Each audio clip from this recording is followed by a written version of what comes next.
Egunon, legebiltzarburu anderea, egunon, legebiltzarkideok. Talde popularraren osoko zuzenketa 3 arrazoietan oinarritzen da eta aurrekontuen norabidea aldatzeko hainbat ekarpen proposatzen dute.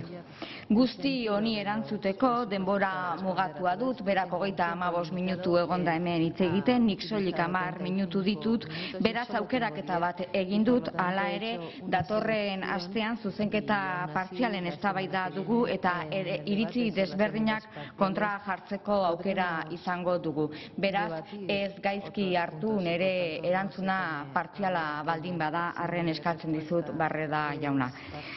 Bat, abertzaletasunaren obsesiotik abiatutako aurrekontu sektorialak direla diozue. Honela definitu ditu talde popularrak aurrekontu hauek. Aldiz, aurrekontuek jaurlaritzak indarrean dituen eta indarrean jarriko dituen politika sektorialen balorazioa ekonomikoa islatzen dute. Beraz, independentziaren bidean jarriko gaituzten partidarik ez da jasotzen aurrekontu hauetan. Aldiz, bai jasotzen da, autonomia politika eta estatutuaren garapenerako zuzendaritza.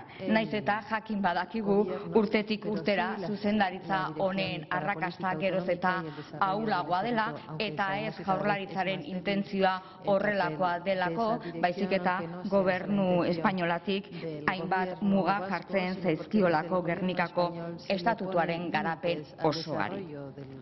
Hala ere, eztabaida politikoan Euskal Abertzaletasunaren ikuspuntutik osatutako aurrekontuak direla onartzen dizut.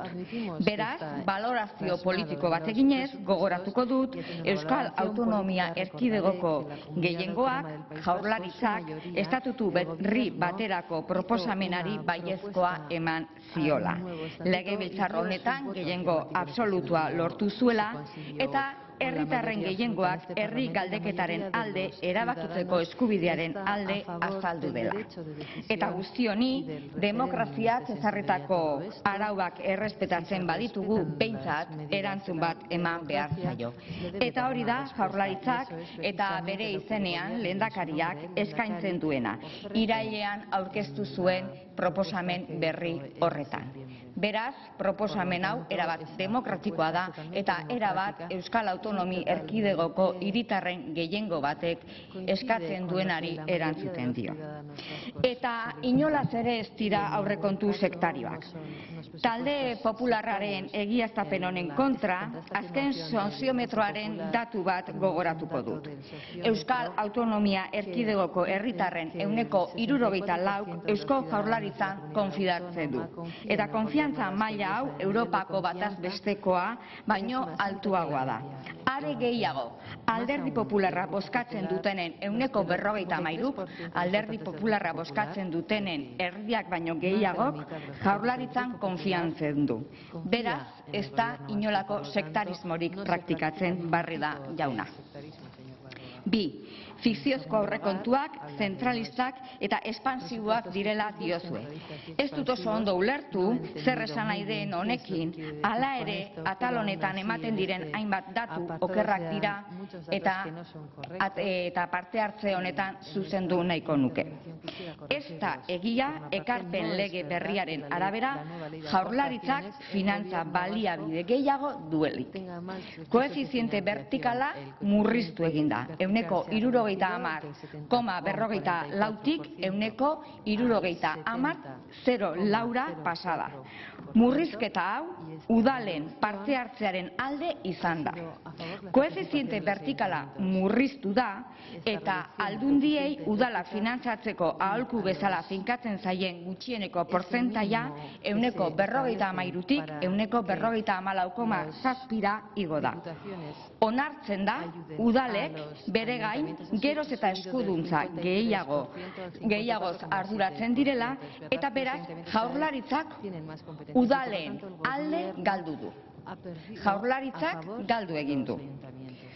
Bestalde, gogoratuko dizut, azken urteotan udal eta aldundiek aurrekontuak superabit maila batekin kitatu dutela. Izan ere, bi kontzeptu desberdin dira defizit publikoa eta zor publikoa. Izan ere, superabit maila batekin kitatu daiteke aurrekontu bat eta urte horretan erakunde horrek zorpetze maila igotzea erabaki dezake. Beraz, bi konzeptu desberdin diren heinean ezin daitezke era berean erabili argudio bezala. Presio fiskalari dagokionez, Euskal Autonomia Erkidegoan ez da estatuan baino altuagoa. Jakin badakigu talde popularraren obsesioa dela presio fiskala jaistea. Baina presio fiskala jaisteak ez dakar berarekin ekonomiaren sustapena. Ez du zergaitik horrela izan behar erlazio hau. Aldiz, politika fiskalak aberastasunaren banaketarako balio behar du eta diru bilketa ezinbestekoa da ongizate sistema finantzatu eta ongizatean sakontzeko. Baina atal honetan, ekonomia eta gizarte eredu desberdinak defendatzen ditugun heinean, ezinezkoa izango da diagnostiko bat konpartitzea zuekin eta ezinezkoa izango zaigu atal honetan ezer adostea zuekin.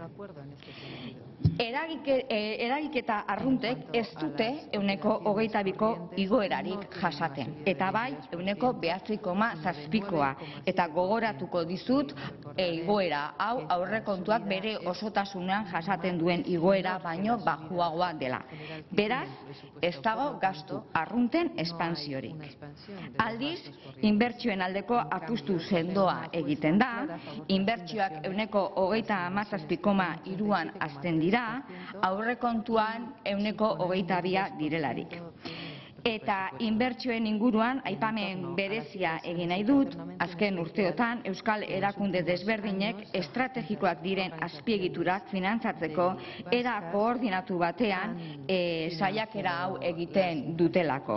Beraz, ekimen hauetan, koordinazio maila honetan, politika bateratu honetan, antzematen da lurraldeen arteko desorekarekin amaitzeko erakundeen borondatea eta ahalegina.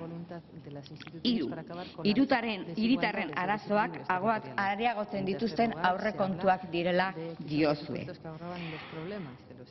Atal honetan esaten den ororekin erabateko desadostasuna dugu, izan ere inolako oinarririk gabe egiten diren egiaztapenak direlako. Beraz, ez du denbora gehiegirik galduko atal honetan aipatzen diren esaldiak aztertzen eta ematen diren datuak aztertzen. Baina nik datu bat emango dut, Jaurlaritza nolabait hiritarren bizi kalitateaz arduratzen dela islatzeko. Datua da, Espainiar estatuko hiritarren 55,4 hilaren amaierara iristeko zailtasunak dute. Espainolen erdiak baino gehiago zailtasunak ditu hilaren amaierara iristeko. Aldiz, Autonomi Erkidegoko hiritarren 51,4 zailtasuna du hilaren amaierara iristeko. Erdiak baino gutxiago.